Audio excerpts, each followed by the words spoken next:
Hello, welcome back to my YouTube channel.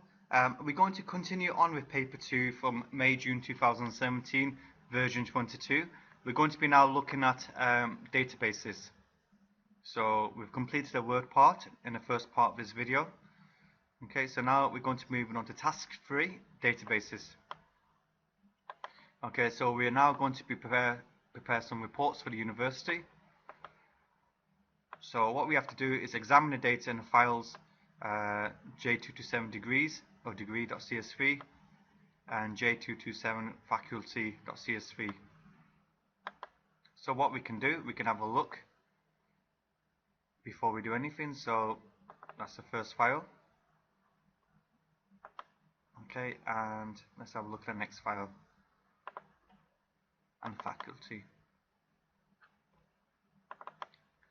So this table here looks like it's all going to be text.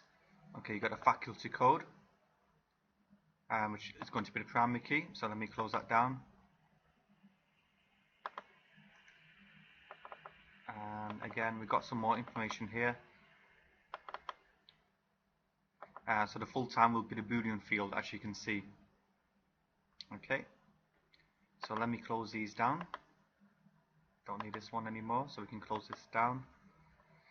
Right, so let's make a new access file. So if I right click on new access, give a suitable name, June 22, 2017, and let me open up this access. The first thing we have to do is, using a suitable database package, import the file J227 degree.csv file. Okay, so to import, we have to click on external data, text file, and then we have to browse for the CSV file. So find a location of the files. Let me double check. So J227 degree.csv. So it's going to be this file here, so comma separated values. Open. Then we can click on next. When you get to this point here, the first row contains fields. These are records here beneath. So each row would be a record. Then we click on advanced, and we need to check for the dates in the correct format. So day, month and year, which it is. So we should be always looking to change the Boolean field at this point. So full time will be a Boolean, so that would be a yes or no field. So it's not going to be an integer field, it needs to be changed to yes or no. And then we need to check for the rest of the fields. So the first 5 fields, 1, 2, 3, 4, 5, should be displayed as text. So 1, 2, 3, 4, 5, that's correct. And then the next 3 fields should be displayed as integers, and that's also correct. Whoops. 1, 2, and 3. Okay, next. So when you get to this point here, we need to identify now which field will be set as a primary key. So set the course code field as a primary key. So the course code field is, we have to choose our own, and then we have to select the course code. Next, and then finish. Okay, so before we move forward, let's have a look at the data. So we have the codes, qualification code, course code, and let's change the Boolean into the correct format. So the Boolean needs to be displayed as a checkbox. So if I go into design view, we go to full time, click on yes or no, the format should be yes or no, and then a lookup will be a checkbox. So go to view, save the data. As you can see, we got a tick box now, or a checkbox. So save the data. So let me just click on the blue disk in the corner. And for evidence 4, take a screenshot showing the field names and data types used in the table. Insert the screenshot into the evidence document, so into your evidence document. So if we go to access, go to design view. Okay, so we can take a print screen.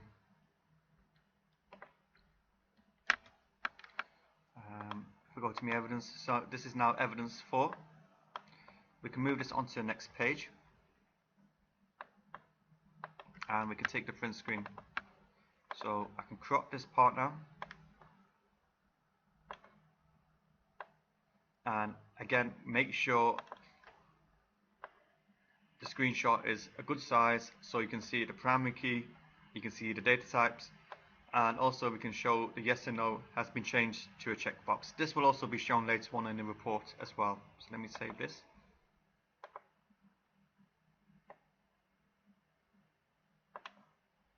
Okay, question 25. Restrict the data entry in a length field to accept only numbers of 6 or less. So we're going to be using a validation rule here. So let me have a look at the length field. So in the length field we have numbers. The maximum number, if I click down here, it looks like is 6 and going down to 1. So what we don't want is numbers over 6 to be added, 7, 8, 9 and so on. So we will need to insert a validation rule. So if I go to design view, let me double check again. So it's going to be equal to 6 or less. If I click on length, if I come down to the validation rule, I'm going to type in less than or equal to 6. Okay, and if I click on view, I'm just going to test to see if this works. So if I type, it's 3 at the moment, if I type in 7, yeah, the validation is working, so I can change it back to 3. So it's not going to allow me to enter any data that's outside of the rule.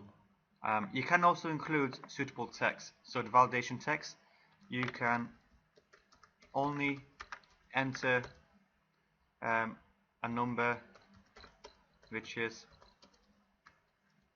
equal to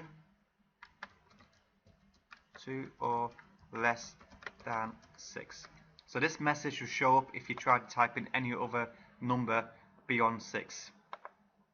So the evidence is, take a screenshot evidence showing how you've limited data entry in a length field. Insert the screenshot into your evidence document.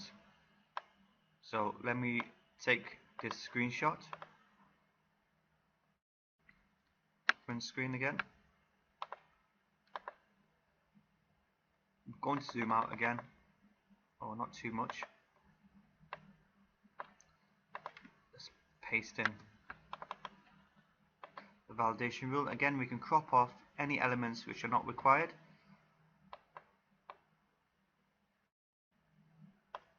Okay, I'm going to show the length field has been highlighted, and then underneath you can see the validation rule. So we can make that slightly bigger. Whoops, that's maybe too big. Let me just decrease the size here. So you want to make sure it's nice and clear. If we go to 100%, the validation rule has been entered in correctly. So less than or equal to 6 are the values which can be accepted. Okay, so now we need to add a new record. So add this record. So sometimes you may have to make a data entry form. So in this case, we're not making a data entry form. We're just going to come to the bottom of this table. And we're going to add the record here. So again, make sure you type in the details exactly as they appear on a question paper. I can copy and paste since I have the paper electronically available to me. So don't make any spelling mistakes when you're typing in any of this information. So food science is a subject. Oops, why is it not all copied in?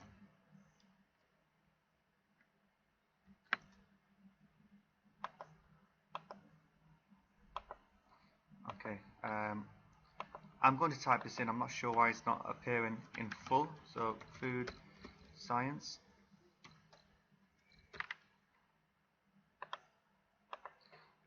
CTY.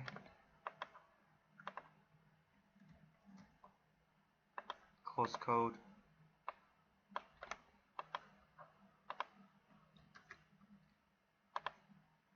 And then we've got 5, 2 and 5. So 5, 2, oops, 2 and 5, and the box is ticked. So always make sure you enter the data as accurately as possible. It should match up with what's on the question paper. So let me press save. Check your data for any errors. Save the data. I'm happy with that data. Okay, question 27. import the file j227faculty.csv as a new table in your database. So what we can do is we can close down this table here. If I click on external data, text file, browse, and I need to select this file here. So j227 faculty, this is the one. Okay, so we looked at this table before. It looks like it contains only text values. So the first row again contains the field names. Okay, and set the faculty code field as primary key. So if we go to next. The reason I didn't click on advanced at this point because there is no dates, okay, and all of the fields are set as text, so we don't need to go to advanced. So I can just go ahead and I can choose my own primary key again, and the primary key was the faculty code, this information here. Okay, so we selected this one as a default. Next and finish. So we got the second table as well. Okay, so again we can increase the information. We can have a look what's in this table here. So we've done this part here. So now we have to create a relationship between a faculty code field in a faculty table and a faculty code field in a degree table. So to create the relationship, what we need to do first of all is save the data in the tables and then close down each table, and then we go to database tools, relationships, we add both tables. Okay, and we can increase the size to show the fields in both tables. So with a relationship, you normally link in a primary key to the foreign key. So let me double check again the question. So create a relationship between a faculty code in a faculty table, so which would be this code here, and the faculty code in a degree table. So we can highlight this. Okay, we are going to be doing a print screen, so take a screenshot evidence showing a relationship between the tables, insert the screenshot into your evidence document. So I'm going to take two print screens. This shows it's a one-to-many relationship. I'm going to print screen this first of all, and then we'll print screen this in a moment as well.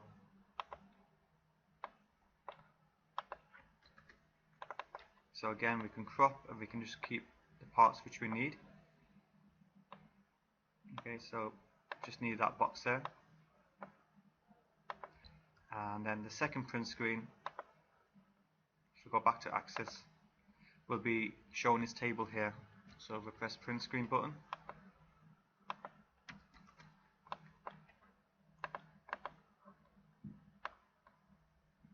Okay, so we want to show the full tables.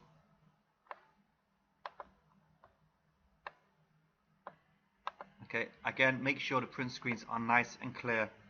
So the main point of these print screens are the examiner can see exactly the details they need to see to give you the mark. So this is a one-to-many relationship. It's evidenced here, and this shows a link between the two fields. One is the primary key, one is the foreign key.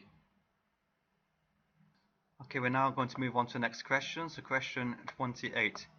So we have to produce a report. Okay, so before we can produce the report, we have to complete the tasks in a query, and then after we complete the query tasks, we can move on to the report. So the first thing, we have to create a query, and always the first thing we should be doing is selecting the fields. If we look at the next example, we select the fields, and then the second thing should be to name the query. Okay, so we follow the same steps. So we go back to Access. If we close this relationship, just before we move forward, let me check if it's worked. Yes, we got the links working. Okay, so you can close down the tables. Now, to create a query, you need to click on Create Query Wizard. Okay, so now we have to select the fields from the two tables. So subject, length. So make sure you select the fields in the right order. So subject, length, head of faculty and campus. It might be here. Okay.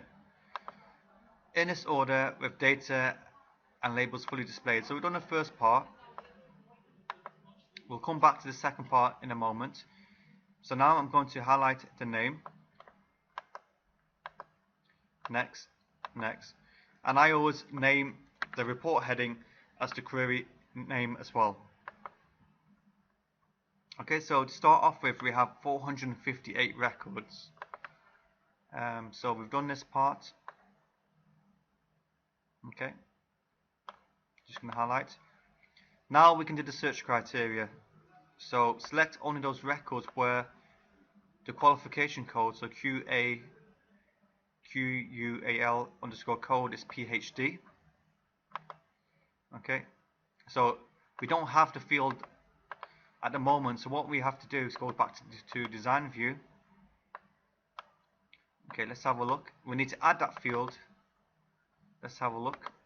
Yep, so we've got the qualification codes and we want PhD. So if I type in PhD,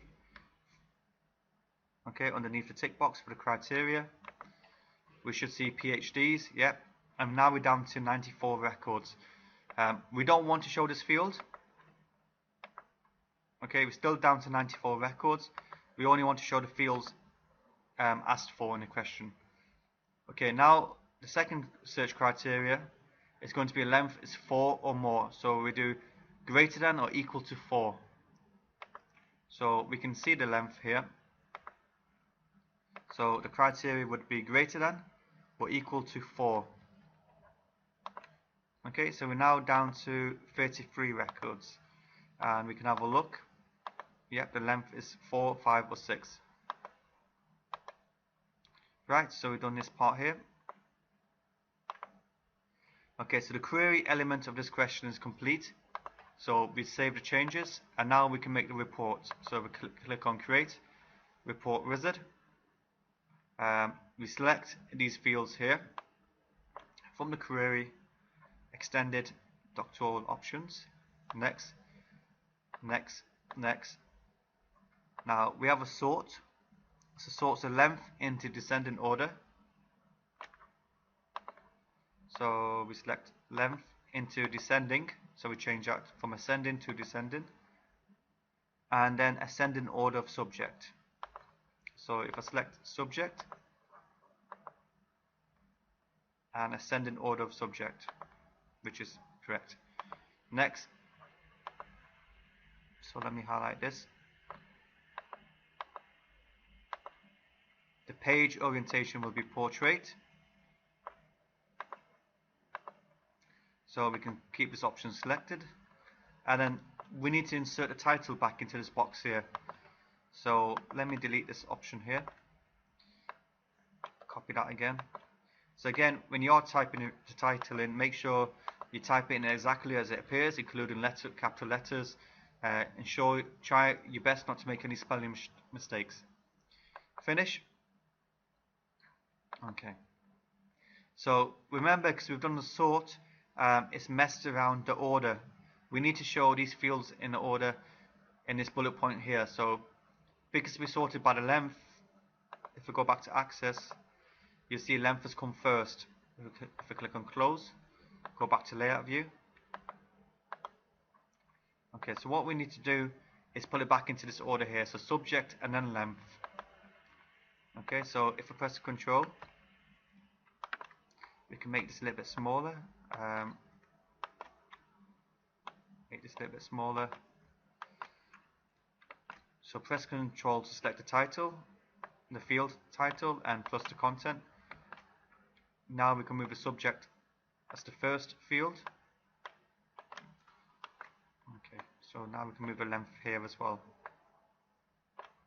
So what we need to make sure is all of the data is shown in full. As you can see, some of the data is cut off. So go down and have a look. Yep, I'm happy with that. I can actually save a bit of space.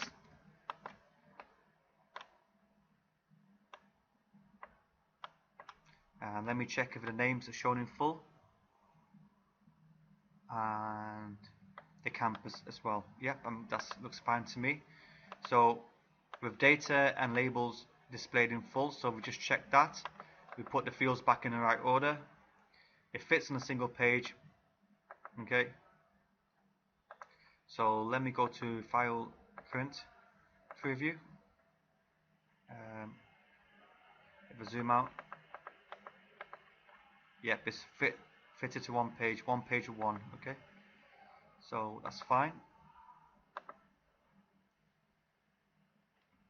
Okay, so now we have to do a calculation, the total number of subjects in a selection, and position this below the subject column. So we want to count basically the number of records. So if we click on here, totals, count records, that should give us, I think it was 33, yeah, we've got the number here. Has a label to the left of this number, total subjects. So to add a label, we go to Design View. Okay, we can increase the size here. We can make this a bit smaller. Make sure it's underneath the subject column still. And then to insert a label, we need to click on this option here. And we can type in a title. Make sure it's to the left. And if we go to View, yeah, so I'm going to just move it slightly to the left, this title. So we want to make sure this information appears underneath the subject column. I've slightly cut off the S, so let's make that a bit bigger. Okay, total subjects. Again, simple mistake people could make is to include a capital S when it should be a lowercase s. Okay, so this has been completed. Now I need to include my details, name, center number and candidate number on the report. So it's not being specific, so we can include this information anywhere. So if I go back to Design View, if I include a label, so we can include it in a header. So my name, center number, and then a candidate number. Okay, and then if you go to Print Preview, you need to ensure this information is shown at the top. Okay, so there we go. Okay, so save and print the report. So we click on save, and just before we print, you want to check, well, that's too small, if the fields are in the right order. So we've got subject, length, header, faculty, campus, all the data is shown, no data is cut off. This information here at the bottom is shown, so total subjects, and it fits to one page. So I'm happy with this, so I can send this to the print. So that's the first report done. Okay. So in the evidence document, place in the evidence document screenshots showing a formula used to calculate the number of subjects. So if we go back to my design view, we need to show this formula here. Okay. So we have a print screen. And step 28, evidence 7. We need to crop these parts off and only show the formula which we have used for this calculation. Okay, and that can be moved onto the next page. Okay, so let's move now on to the next question. So question 29. Again, we're going to be making, using fields from both tables, a report. And again, we can follow the same steps which we followed in the first task, or the last task. So we need to first of all identify what's the query, what's the report. Okay, so you always start with the query tasks first, and the first thing we'll do again is select the fields and then name the query. Okay, so if we go back to Access, we can save and we can close these two down. It's useful to name the query the same name as the report, because then you know which one is referring to which. So let's start again. So create a query wizard. Make sure you select in from the tables.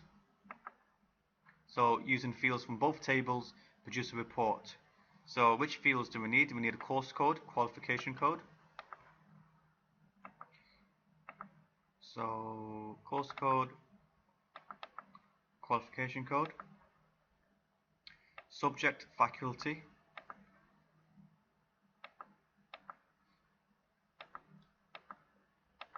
okay, male, female, so this is in the other table, full-time, and the last field is the total enrolled. This is the one we're going to create, so that's that part done for now, okay, and obviously we'll create a new field when we get to the query and design view. So next, and again, just to repeat the steps from the first report, we want to include the title at this point, so then we'll know this query will refer to this report, for example. So selected tower degrees, right.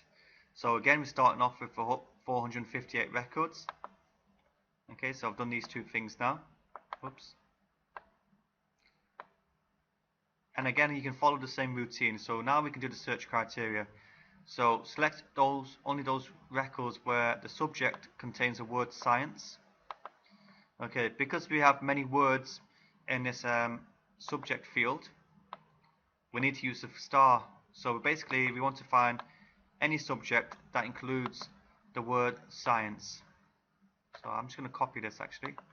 So if I go to design view, subject, star, science, star. So this will find anything that contains science. So we're down to 70 records. As you can see, science is in each of these fields here. Each of these records, should I say. Right. The qualification code is BS or BA. Okay. So BS or BA, so there's one or the other. And now we're down to 33 records, so we can see BA or BS. Okay. Full time is going to be yes. So we basically have to write yes. I know it's a tick box, but if you just write in yes. So that's it. So we're down to now 31 records and all the ticks have been ticked. So let's save the changes. So we've done the search criteria. So it's always good to annotate before we start. Now we have to create the new field. Okay. So the new field is called total enrolled. So if we go to design view. So again, there's two methods of making this calculated field. I'll show you the first method, so you have to write it out, so you come to the end. So total, and then EN, just make sure there's no spelling mistakes, enrolled, and then we have to follow this by a colon. So that's the name of the new field. And now let's read the whole question out. So contains a new field called total enrolled, which is calculated at runtime and displayed as an integer. This field will calculate the total number of students enrolled by adding the male plus the female. So these two you'll notice are in italic because they're existing fields.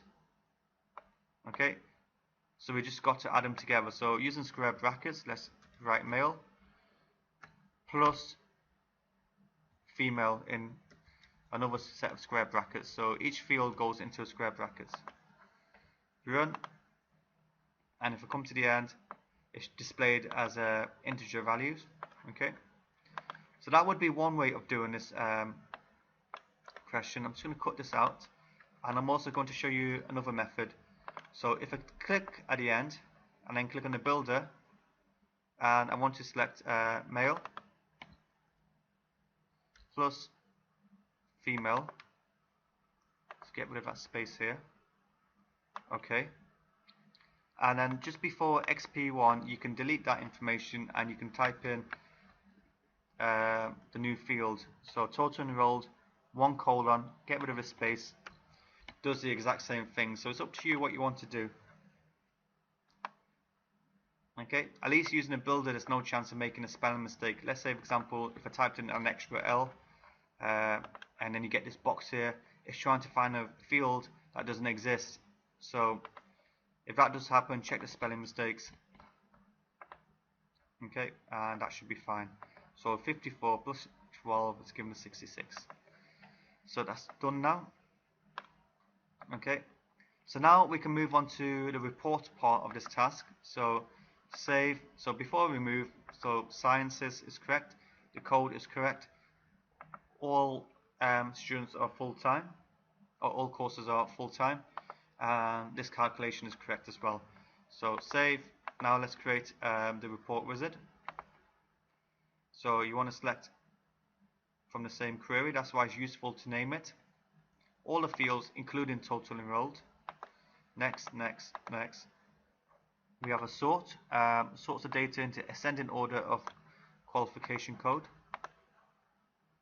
Okay.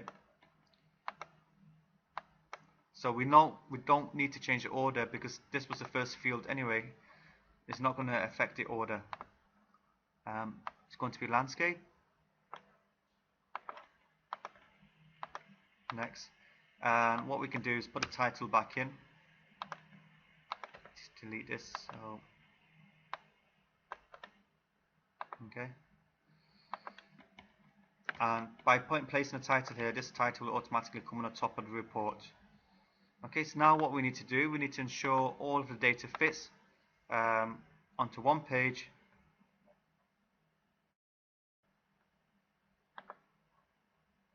Okay, so there we go. So go to, I think I'm in layout view. Yeah.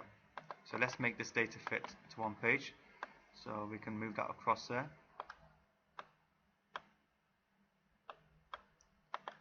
Okay. If I press Control, we can select the field name plus the records. Subject might be a longer field, so we need to ensure, I think that's the longest one, natural resource and environmental science. Yep, so that's the longest one. So as you can see, I've gone down to check if nothing's cut off, all of the data is shown. Then we can move this across here.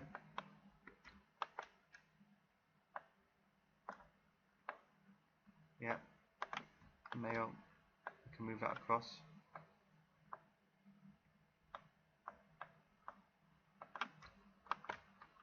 Female.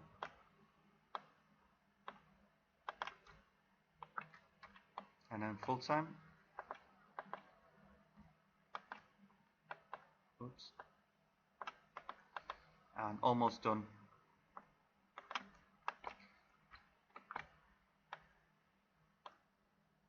So as you can see, we're still having some slight problems fitting all of this data. I'm just going to move this one across. Move this one slightly across. This should be now shown in full. Yep, I'm happy with that. So let me go down. We can see all of the data is shown in full. Okay, so fits on a single page wide. So what that means is if I go to print preview, if I zoom out a little bit, it fits on a single page wide. A mistake that some people do make is they extend this slightly, for example, and then if you go to print preview, yep, I know it's not going to fit. You get a section that comes out on the second page. So it's not fitting one page wide at this moment in time. So let's just go back here and move this back to what it was.